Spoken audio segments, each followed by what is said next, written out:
Hello friends, मैं सुधीर स्वागत करता हूं आप सभी का आपके अपने चैनल स्कोर मैक्स पे। और आज हम डिस्कस करने वाले हैं आपकी IBO 6 की unit 6 determination and forecasting of exchange rate. तो हम एक्सचेंज रेट्स को किस तरह डिटरमाइन करते हैं, किस तरह उनका फोरकास्ट करते हैं, इन चीज़ों के बारे में हम इस चैप्टर में डिस्कस करेंगे। तो सबसे पहले हम बात करते हैं equilibrium approach to exchange rate. अब इक्विलिब्रियम अप्रोच होती क्या है एक्सचेंज रेट के अंदर? तो अगर हम सिंपल वे में इस अप्रोच की बात करें तो इसके अंदर होता है आपकी जो फ्री मार्केट होती है उसके अंदर आपका जो करेंसीज का एक्सचेंज रेट होता है वो डिपेंड करता है कि आपकी कितने मार्केट में कितनी सप्लाई है आपकी करेंसीज की और कितनी डिमांड है। अगर आपकी करेंसी की डिमांड बहुत ज़्यादा बढ़ जाती है तो उसकी वैल्यू भी इंक्रीज हो जाएगी, और अगर आपकी डिमांड घट जाती है तो आपकी वैल्यू भी डिक्रीज हो जाएगी। इसी तरह जब आपकी सप्लाई बढ़ेगी तो आपकी वैल्यू घटेगी, और जब आपकी सप्लाई घटेगी तो आपकी वैल्यू बढ़ेगी। मतलब जो हमारा डिमांड एंड सप्लाई का कॉन्सेप्ट होता है उसी कॉन्सेप्ट का यूज़ कर कर यहाँ पर एक्सचेंज रेट को कह सकते हैं चेक किया जाता है, या उसका कह सकते हैं जो हम फ्यूचर के लिए डिसाइड करते हैं, एक एजम्पशन लेके चलते हैं कि हमारा एक्सचेंज रेट कितना होगा या फोरकास्ट कितना करें, इन्हीं के बिहाफ पर हमारी डिमांड एंड सप्लाई की बिहाफ पर उसका फोरकास्ट किया जाता है। अब कई बार होता है कि आपके डिमांड और सप्लाई ये दोनों बिल्कुल भी चेंज नहीं होती, लेकिन आपके जो एक्सचेंज रेट होते हैं वो चेंज हो जाते हैं। तो इनका हम रीजन देखते हैं।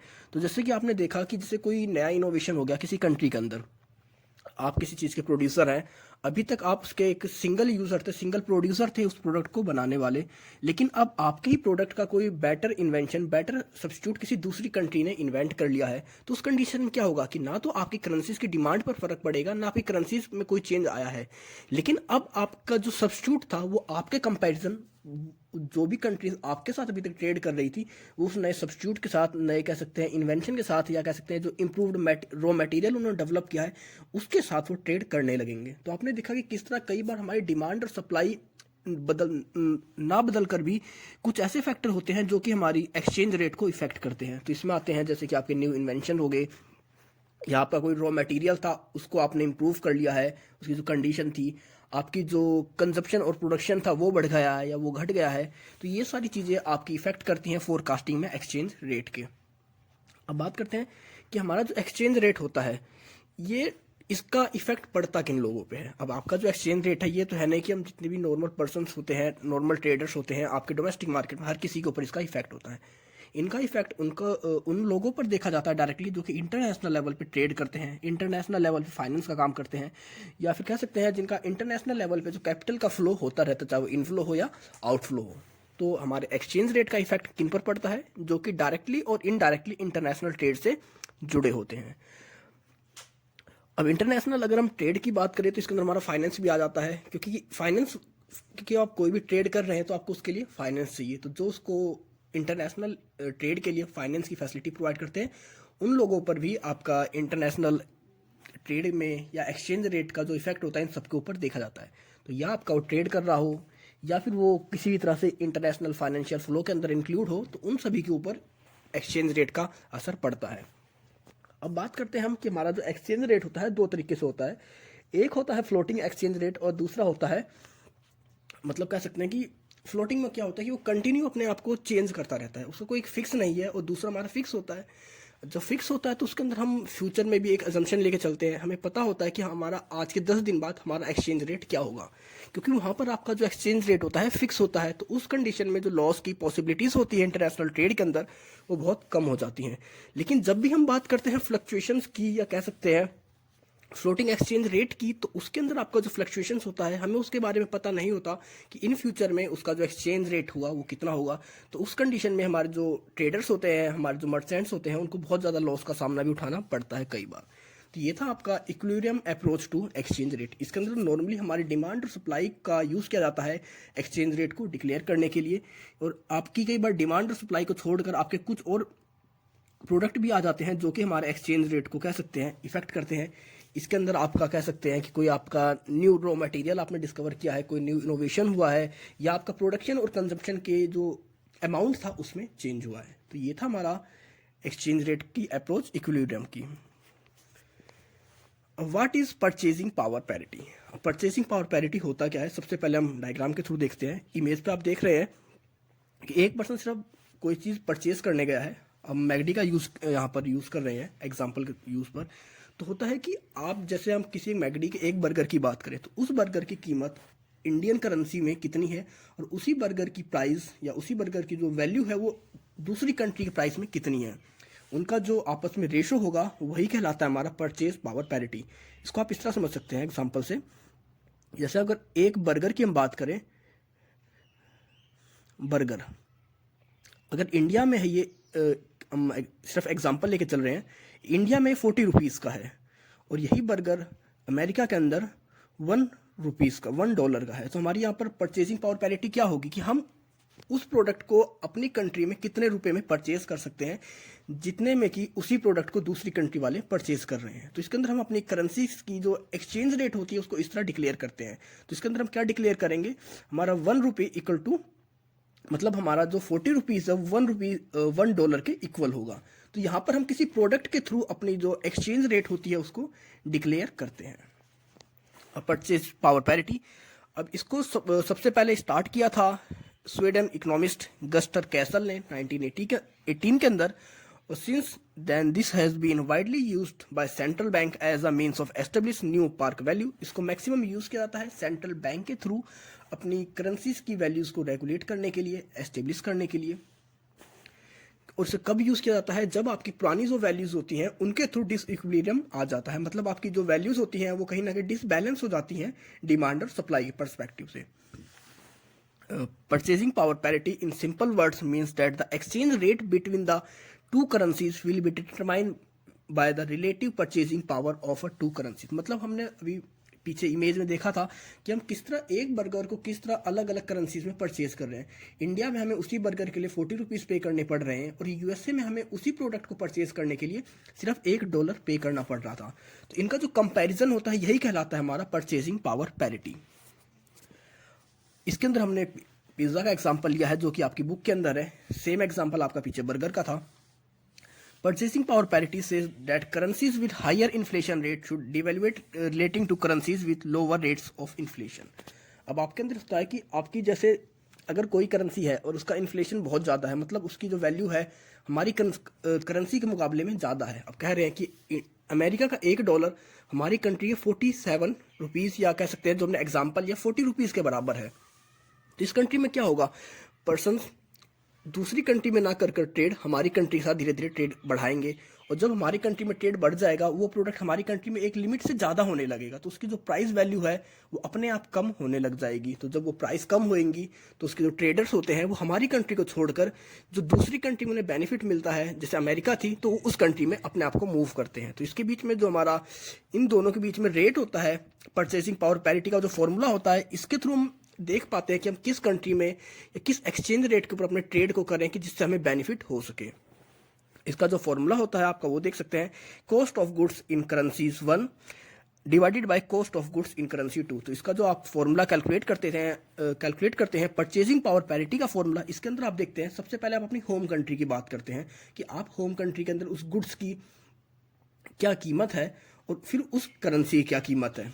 मतलब हम देखेंगे cost of goods multiply in currency, और दूसरे में देखेंगे cost of goods in multiply currency.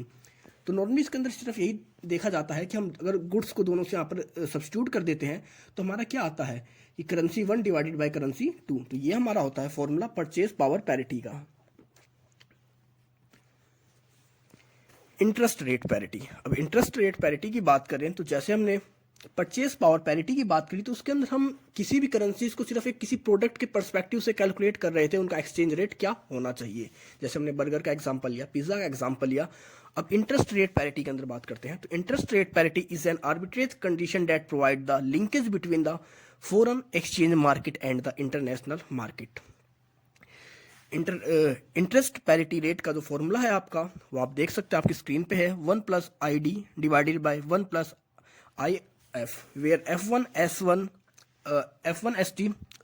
FT and ST are the forward and spot rates and ID and IF are the domestic and foreign interest rate। तो आप इसको example समझ सकते हैं तो आपको बेटर समझ में आएगा कि इंटरेस्ट रेट पैरिटी होता क्या है। क्योंकि आपकी जो बुक में दे रखा है वो बहुत ज़्यादा टिपिकल है, या कह सकते हैं वो थोड़ा इश्यूज क्रिएट करता है समझने में। तो आप सोच सकते हैं कि आपने कोई इन्वेस्टमेंट करा है इंडियन बैंक के अंदर, और आपको उससे जो इन्वेस्टमेंट कहते हैं जो आपको बेनिफिट मिलता है, इंडियन बैंक आपको बेनिफिट दे रहे हैं 12% का। मतलब 1 साल बाद आपका जो उसके ऊपर इंटरेस्ट आएगा वो आपका जो टोटल अमाउंट होएगा वो 112 रुपये होएगा। लेकिन ऐसा तो नहीं है कि जो आपके 100 रुपीज़ की वैल्यू आज के टाइम में है, क्या वही 100 रुपीज़ की वैल्यू क्या एक साल बाद भी 100 ही रहता है? क्योंकि इन्फ्लेशन आपकी कंटिन्यू बढ़ती रहती है। तो हमें ये भी देखना होता है कि जो हमें बैंक ने इंटरेस्ट दिया है क्या वो टोटल अर्निंग है हमारी, या फिर सिर्फ उसमें कुछ ही पार्ट हमारा इंटरेस्ट का है। तो इसके अंदर हम देखते हैं कि हमारा इन्फ्लेशन कितना है। तो हम सोच सकते हैं कि जैसे अगर हमारे बैंक हमारा 12% इंटरेस्ट पे कर रहा है, सॉरी यहाँ पर आप 11 कर लेंगे, मतलब हमारा जो हमें बैंक इंटरेस्ट पे कर रहा है वो 11% पे कर रहा है। लेकिन जब हमने उसमें इन्फ्लेशन को कैलकुलेट किया कि इन्फ्लेशन कितनी है हमारी कंट्री में हमारी करेंसीज की, तो हमने देखा 7% हमारी इन्फ्लेशन रेट है। तो उसके बाद हमें क्या मिला, मतलब अगर हम वैसे ही अपने कैश को आइडियल रखते तो उसकी वैल्यू एक साल के अंदर 107 रुपये हो जानी थी। लेकिन बैंक ने हमें कितना दिया, 11%, मतलब 111 रुपये देगा बैंक हमें। तो कहने के लिए तो बैंक ने हमें 11% का कह सकते हैं बेनिफिट दिया है, 11% का प्रॉफिट दिया है। लेकिन रियलिटी में कितना होता है, जो हमारा नेट प्रॉफिट होता है वो होता है हमारा सिर्फ 4%। अब इसी तरह हम सोच सकते हैं कि इंटरेस्ट पैरिटी रेट के अंदर इसका मतलब क्या है। तो इस तरह हम सोच सकते हैं, जब हम इंटरनेशनल लेवल पे ट्रेड करते हैं तो हो सकता है कोई एक ऐसा इन्वेस्टर हो कि वो दूसरी कंट्रीज से तो बोरो करे करेंसीज को, मतलब आप अमेरिका से 100 रुपीज़ को बोरो कर रहे हैं, क्योंकि जो अमेरिका के अंदर इंटरेस्ट रेट है 9% है और आपकी इंडिया के अंदर 11%। तो आप सोचेंगे कि इन दोनों के बीच में 2% का गैप है, आप उस गैप का बेनिफिट उठाकर कुछ अर्निंग करें। तो आप अमेरिकन बैंक से 100 रुपीज़ का लोन लेंगे, उसके बदले आपको उन्हें कितना देना पड़ेगा एक साल के बाद, 9 रुपीज़ एक्स्ट्रा। और आप उसी आइडल मनी को इंडिया मार्केट में आकर इन्वेस्ट कर देते हैं और उसके यहाँ से आपको कितना मिलेगा एक साल बाद, 11 रुपये मिलेंगे। तो आपने देखा कि आपको अमेरिकन मार्केट में तो 9 रुपीज़ देने हैं, लेकिन इंडियन मार्केट से आपको 11 रुपीज़ मिली। तो इसके बीच का जो 2% का बेनिफिट है, फिर ये तो आप सोचेंगे कि ये तो बहुत सिंपल वे में तरीका है कि किसी भी तरह हम किस तरह अर्निंग कर सकते हैं, पैसे कमा सकते हैं। लेकिन इतना ईजी नहीं है जितना कि लग रहा है कि हमारे जो अमेरिकन बैंक है उन्हें हमें 9% देना है और जो इंडियन बैंक है उन्हें हमें 11% देंगे। तो इसके अंदर आपका जो इंटरेस्ट रेट का इफेक्ट होता है, रीज़न होता है इसका आपका इन्फ्लेशन, कि हमारी फिर हम देखेंगे कि हमारी कंट्री में इन्फ्लेशन कितना है। अगर हमारी कंट्री में जो महंगाई दर होती है वो 7% है, लेकिन अमेरिका के अंदर क्या है इन्फ्लेशन रेट, अमेरिका के अंदर जो उसका इन्फ्लेशन रेट है वो 5% है सिर्फ, मतलब हमसे कम है इन्फ्लेशन रेट। तो जब उसका इन्फ्लेशन रेट कम है तो हम अमेरिका के अंदर उसका जो नेट प्रॉफिट निकालेंगे, तो अमेरिका का जो नेट प्रॉफिट था और हमारा जो इंडिया का नेट प्रॉफिट था वो दोनों 4% ही इक्वल है। मतलब हमारा नेट प्रॉफिट तो 4% था, लेकिन जो हमारे सिर्फ एक देखने का पर्सपेक्टिव होता है कि इंडिया के अंदर हमें 12% 11% मिलेगा और हमें अमेरिका को सिर्फ 9% देना है।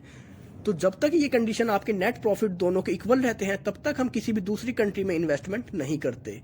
इन्वेस्टमेंट तब करी जाती है कि हो सकता है जब जैसे आपका इंडिया के अंदर आपका सिर्फ नेट प्रॉफिट 4% हो और अमेरिका के अंदर अगर आपका आ जाता है यहाँ पर 3% का प्रॉफिट, तो उस कंडीशन में हमारे जो इंटरनेशनल इन्वेस्टर्स होंगे वो अपनी करेंसीज को अमेरिका से बोरो कर इंडिया में इन्वेस्टमेंट करेंगे, क्योंकि उन्हें अमेरिका का कंपेरिजन इंडिया में 1% ज़्यादा कह सकते हैं प्रॉफिट मिलेगा।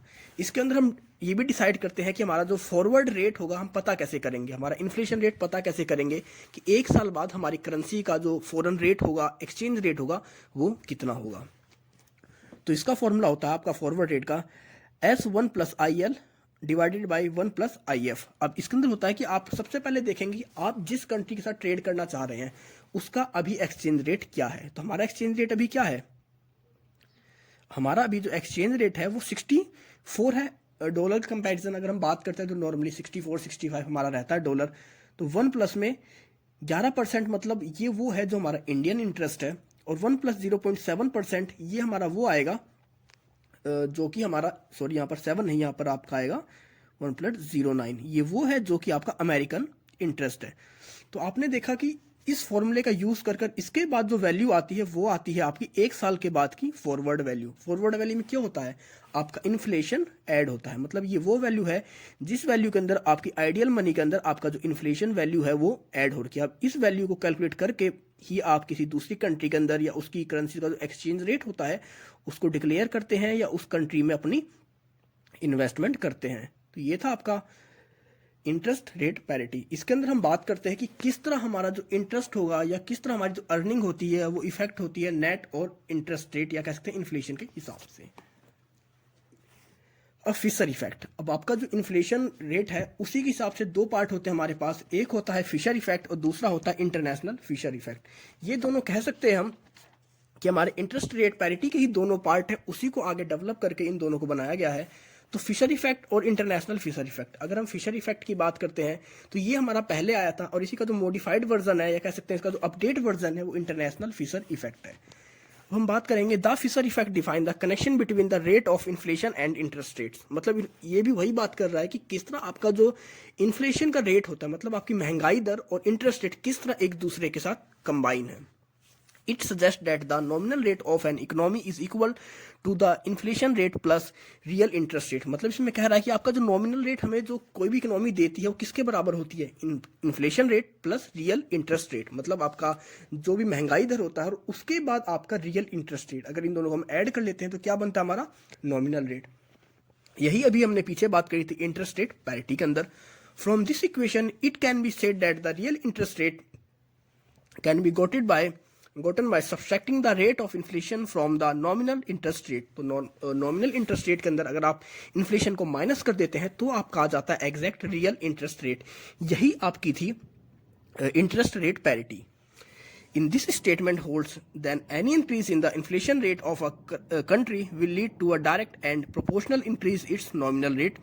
अब जैसे ही अगर आपका कोई इन्फ्लेशन रेट बढ़ेगा तो उसी हिसाब से आपका जो नॉमिनल रेट होएगा वो भी इंक्रीज होएगा। However, the real interest rate will be remain constant।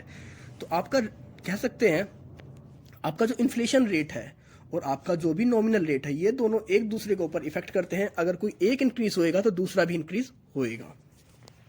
अब बात करते हैं the international Fisher effect. On its part the IFE मतलब आप कह सकते हैं international Fisher effect adds to the Fisher effect theory. मतलब हमारी जो ऊपर की थ्योरी थी फिशर इफेक्ट थ्योरी, उसी के अंदर कुछ पार्ट को ऐड किया गया है। It states that the estimates increase और decrease on the currencies of two countries is directly proportional to the difference in their nominal interest value. इसके अंदर बात करते हैं कि किसी भी दो करेंसीज की जो एक्सचेंज रेट होते हैं वो डायरेक्टली प्रोपोर्शनल होते हैं उनके नॉमिनल इंटरेस्ट रेट के प्रोपोर्शन के। मतलब उनका जो डिफरेंस होता है नॉमिनल रेट्स का, उसी के हिसाब से उनका जो एक्सचेंज रेट होता है वो डिक्लेयर किया जाता है, फोरकास्ट किया जाता है।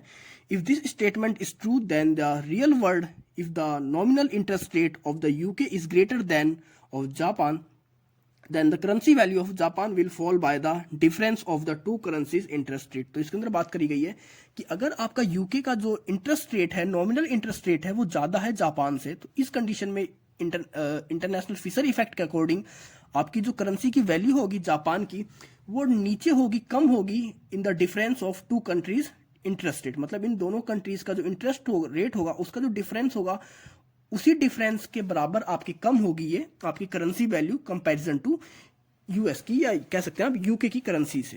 तो ये था आपका फिशर इफेक्ट और इंटरनेशनल फिशर इफेक्ट। इसके अंदर नॉर्मली बात करी जाती है सिर्फ कि आपका किस तरह आपका इंटरेस्ट रेट आपकी अर्निंग होती है, किस तरह आप एक्सचेंज रेट को डिफाइन कर सकते हैं। क्योंकि जरूरी नहीं है कि कोई भी कंट्री जितना हमें इंटरेस्ट दे रही है, रिटर्न दे रही है, हमारी जो अर्निंग हो रही है और टोटल हमारी अर्निंग हो, उसके अंदर कुछ ना कुछ उस कंट्री का जो इन्फ्लेशन रेट होता है वो भी इंक्लूड होता है। Inflation and its impact on financial market. तो सबसे पहले हम बात करते हैं कि इन्फ्लेशन का क्या इम्पैक्ट होता है हमारी फाइनेंशियल मार्केट के अंदर। तो सबसे है it effect investment in international trade. तो जब भी आप इंटरनेशनल लेवल पर ट्रेड कर रहे हैं और अगर आपकी करेंसीज की वैल्यू अप या डाउन हो रही है तो सीधी सी बात है वो आपके इंटरनेशनल ट्रेड को या आपकी फाइनेंशियल मार्केट को डायरेक्टली इफेक्ट करेगी। Inflation convert profit into losses. अब आपका हो सकता है आपने पहले कोई ट्रेड किया, आपने कोई डील साइन कर ली थी आपके पुराने करेंसीज के हिसाब से, पुराने एक्सचेंज रेट के हिसाब से, और वहां पर इन्फ्लेशन हो गया, करेंसीज का जो वैल्यू थी वो इंक्रीज हो गई या डिक्रीज हो गई। तो उस कंडीशन में आपने जो एज्यूम किया था प्रॉफिट, हो सकता है वो आपका सारा प्रॉफिट लॉस में कन्वर्ट हो जाए। नेक्स्ट है with the help of globalisation we trade with each and every country and the price of home country nation material cloth resources give effect on international financial market. अब हम जो globalisation के era में हैं तो अब हम ओवरऑल वर्ल्ड ट्रेड करते हैं, कह सकते हैं ओवरऑल जो वर्ल्ड है एक सिमिलर मार्केट की तरह काम करता है, एक सेम प्लेटफॉर्म की तरह काम करता है, एक ग्लोबल विलेज की तरह काम करता है, जहां पर हम हर एक दूसरे के साथ ट्रेड करते हैं और हर कंट्री के प्रोडक्ट की, मटेरियल की, रिसोर्सेज की जो वैल्यू होती है वो इफेक्ट करती है हमारी फाइनेंशियल मार्केट में। अब आप इस एग्जांपल समझ सकते हैं कि अगर किसी कंट्री में कोई रिसोर्स बहुत ज़्यादा सस्ता हो गया है तो क्या करेगा वो, ओवरऑल वर्ल्ड उस चीज़ को एक्सपोर्ट करेगा। जब एक्सपोर्ट करेगा तो कहीं ना कहीं उस एक्सपोर्ट से ओवरऑल वर्ल्ड के ट्रेड पर इफेक्ट पड़ेगा, और जब ट्रेड इफेक्ट होएगा तो हमारी वहाँ पर डिमांड और सप्लाई जो होती है फॉरेन करेंसीज की वो भी इफेक्ट होएगी। नेक्स्ट आपका inflation give opposite effect on currency exchange rate. आपका जो इन्फ्लेशन रेट होता है वो आपकी जो करेंसीज का एक्सचेंज रेट होता है उस पर इनवर्स इफेक्ट देता है, मतलब अपोजिट। अगर आपका इन्फ्लेशन ज़्यादा हो रहा है तो आपकी जो करेंसीज का एक्सचेंज रेट है वो कम हो जाएगा। आप इसको एग्जांपल समझ सकते हैं कि आपने कोई प्रोडक्ट बनाया और अब आपके प्रोडक्ट की जो कॉस्टिंग थी वो महंगी हो गई, तो दूसरी कंट्रीज आपसे उस प्रोडक्ट को परचेज नहीं करेंगी। जब आप दूसरी कंट्रीज आपसे परचेज नहीं करेंगी तो आपके पास फॉरेन करेंसीज नहीं आएगी, और जब कोई आपके प्रोडक्ट को परचेज नहीं करेगी तो आपकी जो करेंसीज की नीड थी, डिमांड थी, वो कम हो जाएगी। जब आपकी डिमांड कम होएगी तो उसकी वैल्यू कहीं ना कहीं अपने आप डिवेल्युएट हो जाएगी। तो ये था कि किस तरह आपका इन्फ्लेशन होता है वो आपके एक्सचेंज रेट के ऊपर अपोजिट इफेक्ट डालता है, और जब आपके एक्सचेंज रेट के ऊपर इफेक्ट डालेगा तो कहीं ना कहीं वो हमारा जो अपोजिट इफेक्ट होता है एक्सचेंज रेट के ऊपर, करेंसीज के एक्सचेंज रेट के ऊपर, वो हमारे फाइनेंशियल मार्केट को इफेक्ट करता है। नेक्स्ट है inflation increase our product cost, when our product cost is increased they effect our export and import. और जब आपकी इन्फ्लेशन इंक्रीज हो जाती है, प्रोडक्ट की कॉस्ट को बढ़ा देता है, तो उससे कहीं ना कहीं हमारा एक्सपोर्ट और इंपोर्ट दोनों चीज़ पे इफेक्ट पड़ता है। उस कंडीशन में आपका एक्सपोर्ट कम हो जाता है और आपका इंपोर्ट ज़्यादा हो जाता है, क्योंकि आपकी कंट्री के जो कंज्यूमर्स हैं वो आपके प्रोडक्ट को परचेज ना कर दूसरी कंट्री से प्रोडक्ट को इंपोर्ट करना बेटर समझते हैं। लास्ट आपका increase import and decrease export also decline the value of currencies when our currency demand in international market in decline. तो ये हम पहले ही देख चुके हैं। सेंट्रल बैंक इंटरवेंशन, कि हमारा सेंट्रल बैंक है उसका जो इंटरवेंशन है, कह सकते हैं किस तरह होता है, वो इंटरवेंशन करता क्यों है हमारी फॉरेक्स मार्केट के अंदर। तो सबसे पहले बात करते हैं central bank act as a agent of government. मतलब ये किसकी तरह काम करता है, ये गवर्नमेंट के एजेंट की तरह काम करता है। मतलब किसके बेस पे इंटरवेंशन करता है फॉरेक्स मार्केट में, गवर्नमेंट के एजेंट के बेस पर। It major role in the control of foreign exchange rate on the behalf of government policies. हमारी गवर्नमेंट टाइम टाइम पे कुछ पॉलिसीज बनाती रहती है कि अपने एक्सचेंज रेट को इम्प्रूव करने के लिए, उसको रेगुलेट करने के लिए, और उन्हीं रूल्स रेगुलेशंस को फॉलो कराना या कह सकते हैं अप्लाई करना इस मार्केट में किसका काम होता है, हमारे जो भी सेंट्रल बैंक होते हैं उनका काम होता है। इसका जो मेन वर्क होता है maintain domestic currency demand and supply in forex market. अब फॉरेक्स मार्केट के अंदर आपकी करेंसीज की जो डिमांड होती है, सप्लाई होती है, उसको मेंटेन करना, उसकी लिक्विडिटी को बनाए रखना, ये काम होता है, इसका मेन वर्क होता है सेंट्रल बैंक का, कि आपकी जितनी डिमांड हो फॉरेक्स मार्केट में और जो सप्लाई हो उसको इस तरह रेगुलेट करे कि आपका जो एक्सचेंज रेट है वो स्टेबल रह सके। There are two reasons for intervention in forex market. अब फॉरेक्स मार्केट के अंदर इंटरवेंशन के दो तरीके होते हैं या दो रीजन होते हैं किसी भी सेंट्रल बैंक के। एक होता है आपका डायरेक्ट और दूसरा होता है इनडायरेक्ट। मतलब ये किस तरीके से फॉरेक्स मार्केट में इंटरवेंशन करते हैं, या अपना जो इनका जो कह सकते हैं उनके कामों के बीच में दखल अंदाजी कह सकते हैं आप इस चीज़ को, वो करते हैं। तो basically central bank work as a helping person. आपका जो सेंट्रल बैंक होता है ये हेल्पिंग पर्सन की तरह काम करता है हमारे फॉरेक्स मार्केट में। Maximum intervention in spot market, intervention in open और हिडन। और आपका जो मैक्सिमम इंटरवेंशन होता है इसका हमारे सेंट्रल बैंक का, वो होता है स्पॉट मार्केट के अंदर। अब इसको स्पॉट मार्केट के अंदर दो तरह से इंटरवेंशन करता है ये, एक होता है ओपन और दूसरा होता है हिडन। अब अगर हम ओपन की बात करें, ओपन इंटरवेंशन की बात करें, तो इसके अंदर हमारा जो सेंट्रल बैंक है हमारे अदर बैंक्स को डायरेक्टली एडवाइस दे सकता है या उन्हें ऑर्डर दे सकता है regarding their interest rates and trade. और अगर हम हिडन की बात करें तो हिडन के अंदर वो पूरे बैंक को ऑर्डर ना देकर स्पेसिफिक ब्रांचेस को ऑर्डर देता है उन्हें कि वो अपनी बैंक रेट्स को चेंज करें, कन्वर्ट करें या रेगुलेट करें दोबारा और अपने ट्रेड को बेटर वे में करें। Other bank also intervention in forex market on the behalf of commercial bank but only in exceptions case। और हमारे जैसे हमारा SBI है एक एजेंट की तरह काम करता है RBI के, तो SBI भी कई बार हमारे फॉरेक्स मार्केट में इंटरवेंशन कर देता है, लेकिन only behalf of commercial bank. मतलब हमारे जो RBI के बेस पर ही वो फॉरेक्स मार्केट में एंटर कर सकता है, इंटरवेंशन कर सकता है, लेकिन ये बहुत ही एक्सेप्शनल केस में देखा जाता है। और हमारा जो सेंट्रल बैंक होता है वो हमारी खुद की करेंसीज को बाय कर सकता है, परचेज कर सकता है, लैंड कर सकता है, बोरो कर सकता है, और ऐसा ही वो फॉरेन करेंसीज के साथ भी कर सकता है। अब हमारा बैंक देखेगा कि हमारी कंट्री में हमारे जो रिजर्व फॉरेन रिजर्व बहुत ज़्यादा हो गए हैं, तो क्या करेगा वो उन रिजर्व को दूसरी कंट्री को बेच देगा या उन रिजर्व को दूसरी कंट्री को लोन पे दे देगा एज अ फॉर अर्निंग। और अगर देखता है हमारा बैंक हमारा जो रिजर्व बैंक है, सेंट्रल बैंक है, वो देखता है कि हमें फॉरेन करेंसीज की नीड है, हमारे पास फॉरेन करेंसीज बिल्कुल भी नहीं है, तो वो दूसरी कंट्रीज के बैंक से उन्हें बोरो करेगा, लोन ले लेगा या उनसे परचेज कर लेगा। तो ये सारे काम होते हैं, ये सारे इंटरवेंशन होते हैं हमारे सेंट्रल बैंक के रेगुलेट करने के लिए फॉरेक्स मार्केट को, या फॉरेक्स मार्केट के एज अ हेल्पर की तरह काम करता है, तो उसको एक तरह से असिस्टेंस प्रोवाइड करने के लिए ये सारे काम करता है। सम कंक्लूजन्स, तो हमने जितना भी अभी तक पढ़ा है फॉरेक्स मार्केट के अंदर, फॉरेक्स मार्केट के बारे में, उसके बारे में कुछ हमारे पास कुछ शॉर्ट थिंग आ चुकी, कुछ कंक्लूजन आ चुके हैं कि सेंट्रल बैंक किन किन चीज़ों के अंदर इंटरवेंशन करता है, या अगर इंटरवेंशन करता है तो कौन कौन से कंक्लूजन्स हैं जो इंटरवेंशन के बाद देखे गए हैं। इसमें होता है कि आप मार्केट के अगेंस्ट नहीं जा सकते, मतलब हमारे जो कमर्शियल बैंक है वो मार्केट के अगेंस्ट जा ही नहीं सकते, मतलब मार्केट का फ्लो जिस साइड है हमारे सेंट्रल बैंक को भी उसी तरफ जाना होता है।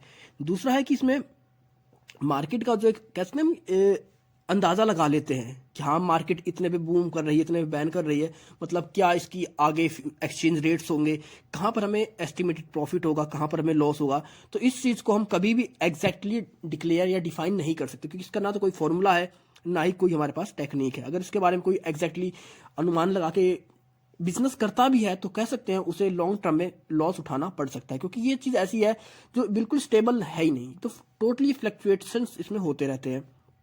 नेक्स्ट है इसका कि इसके अंदर हम जो भी करते हैं कि हम सिर्फ एक एस्टिमेट के बिहाफ पर ही मार्केट के अंदर एंटर करते हैं, अपने स्टेप्स लेते हैं, अपने रूल्स रेगुलेशंस बनाते हैं, और उनके बिहाफ पर ही अगर हमें कुछ बेनिफिट उठाना है तो सिर्फ हम एक एग्जाम्पशंस के बिहाफ पर कह सकते हैं, एक अनुमान के हिसाब पर ही हम उसके अंदर कोई स्टेप उठा सकते हैं। ये नहीं कि हमारे पास कोई सॉलिड फैक्ट होता है कि हम इस पॉलिसी को करने के बाद ये प्रॉफिट हमें हो ही जाएगा। मतलब इसके अंदर हम जो भी करते हैं फॉरेक्स मार्केट के अंदर, हमारा जो सेंट्रल बैंक का इन्वेंशन होता है वो सिर्फ एक बिलीफ के ऊपर होता है कि हाँ हमारा शायद ये स्टेप हमारे लिए अच्छा हो सकता है। और लास्ट है इसके अंदर कि हमारी जो भी करेंसीज के ऊपर हमारा जो कह सकते हैं बिलीव होता है कि हमारी करेंसीज की वैल्यू इंक्रीज होएगी या डिक्रीज होएगी, इसके अंदर भी हम कुछ नहीं कह सकते। हो सकता है कि हमने अपनी करेंसीज के ऊपर बहुत ज़्यादा बिलीफ रख लिया हो कि हमारी करेंसी इंक्रीज हो रही है और हम बहुत ज़्यादा ट्रेड कर लें, या कह सकते हैं हमने कुछ ऐसे रूल्स रेगुलेशंस बना लिए, कुछ ऐसे हमने साइंस कर लिए, एग्रीमेंट कर लिए, उस कंडीशन में हमें बहुत ज़्यादा लॉस भी उठाना पड़ सकता है। हमने देखा किस तरह हमारा जो फॉरेक्स मार्केट है इसके ऊपर किसी का कंट्रोल नहीं होता, हम इसके अगेंस्ट नहीं जा सकते, इसके अंदर हम पहले से बहुत ज़्यादा एजम्पशंस नहीं कर सकते। तो ये थे इसके कंक्लूजन्स। अब एक्सचेंज रेट फोरकास्टिंग, तो अब एक्सचेंज रेट फोरकास्टिंग होता क्या कि मतलब किस तरह हम एक्सचेंज रेट को, फ्यूचर में जो रेट होगा करेंसीज का उसको किस तरह फोरकास्ट करेंगे। तो नॉर्मली हमारा जो फोरकास्टिंग होती है दो तरीके से की जाती है, एक होती है आपकी शॉर्ट टर्म, दूसरी होती है आपकी मीडियम टर्म, और तीसरी होती है लॉन्ग टर्म। मतलब सॉरी आपके तीन पार्ट में इसको क्लासीफाई किया जाता है, शॉर्ट मीडियम लॉन्ग। अब अगर हम शॉर्ट टर्म की बात करें तो इसके अंदर बात करते हैं हम एक साल तक की करेंसीज के एक्सचेंज रेट के फोरकास्ट के बारे में। अगर हम मीडियम टर्म की बात करें तो इसके अंदर हम 1 से 3 साल की बात करते हैं, और अगर हम लॉन्ग टर्म की बात करें तो इससे हम 3 से 5 साल की बात करते हैं। तो आप भी सोच रहे होंगे किस तरह हम अपनी करेंसीज के फोरकास्टिंग करते हैं एक्सचेंज रेट की। तो इसके पास हम इस काम के लिए इस चीज़ को गैस करने के लिए हमारे पास दो मेथड होते हैं। एक होता है फंडामेंटल अप्रोच, दूसरी होती है टेक्निकल अप्रोच। अब फंडामेंटल अप्रोच के अंदर अगर हम बात करें तो फंडामेंटल अप्रोच जैसा कि आप नाम से देख सकते हैं, इसके अंदर हम क्या करते हैं कि अपना जो प्रीवियस डाटा हमारे पास होता है रिलेटेड टू हमारे ट्रेड से related to our exchange rate, our policies, उन सभी का यूज कर उन सभी को हम कह सकते हैं कैलकुलेट कर हमारे जो इकोनॉमिक वेरिएबल्स होते हैं उनको डिटरमाइन कर हम अपने एक्सचेंज रेट्स का फोरकास्टिंग करते हैं। क्योंकि हम देख लेते हैं ना कि हमारे पास हमारा प्रीवियस रिकॉर्ड, हमारी जो एक्सचेंज रेट है उसका क्या प्रीवियस रिकॉर्ड है, क्या हमारे पास डाटा है, किस तरह की हमारी पॉलिसीज बनाई गई हैं और कौन सी पॉलिसीज के थ्रू हमें कितना बेनिफिट हो सकता है। और दूसरा होता है टेक्निकल अप्रोच। अब टेक्निकल अप्रोच के अंदर हम बात करते हैं कि हमारा जो डाटा है या हमारा जो एक्सचेंज रेट है किस तरह के पैटर्न को फॉलो कर रहा है। पैटर्न आप समझ सकते हैं कि जैसे हम बात करते हैं कि जैसे कोई करेंसी 2 दिन तक इंक्रीज हुई, फिर एकदम से डिक्रीज हो जाती है, फिर 2 दिन वो डिक्रीज होती है, फिर इंक्रीज होती है। तो हमने क्या देखा कि एक तरह का पैटर्न शो करती है हमारी कोई करेंसीज, हमारा कोई एक्सचेंज रेट या कहते हैं शेयर मार्केट। तो हम इस तरह के पैटर्न का यूज करते हैं इन एक्सचेंज रेट की फोरकास्टिंग के लिए। तो ये होता है हमारा टेक्निकल अप्रोच। मतलब टेक्निकल अप्रोच के अंदर हमारे पास कुछ डाटा अवेलेबल होता है, कुछ अप्रोचेस हमारे पास है, कुछ फॉर्मूलाज हमारे पास अवेलेबल है जिनका यूज कर हम एनालाइज करते हैं। कुछ हमारे पास टेक्निकल एनालिसिस के सिस्टम्स हैं, मेथड्स हैं जिनका यूज करते हैं हम किसी भी एक्सचेंज रेट का फोरकास्ट करने के लिए। तो गाइस ये चैप्टर आपका खत्म होता है। आपको आई होप आपको सब कुछ समझ में आ गया होगा। अगर आपको कोई इशू है, कोई डाउट है, तो आप कमेंट सेक्शन में कमेंट कर पूछ सकते हैं। नहीं तो आप मुझे मेरे इंस्टाग्राम अकाउंट पर भी फॉलो कर सकते हैं। तो मिलते हैं जल्दी एक नई वीडियो के साथ। तब तक के लिए take care, goodbye friends.